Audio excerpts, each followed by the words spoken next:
নাতনির কান্না দেখে অন্ধ দাদু যেখানে সায়নের দোকানে এসে অবুঝের কাজ ছিল, ঠিক তখনই সেখানে এসে দাঁড়ালো সায়নের বন্ধু মাহির। প্রথমে ভেবেছিল সায়ন হয়তো কোনো ঝামেলা করছিল, কিন্তু যখন সে শুনল সায়ন বানানো পুতুলটি এই অনাথ মেয়েটির মৃত মায়ের শেষ স্মৃতি, তখন মাহির চোখে পানিতে ভিজে গেল।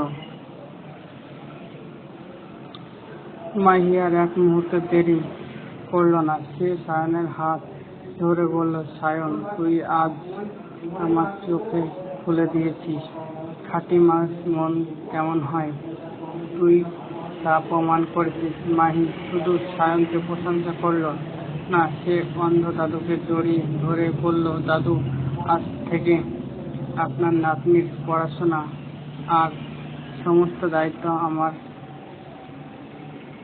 সায়নের।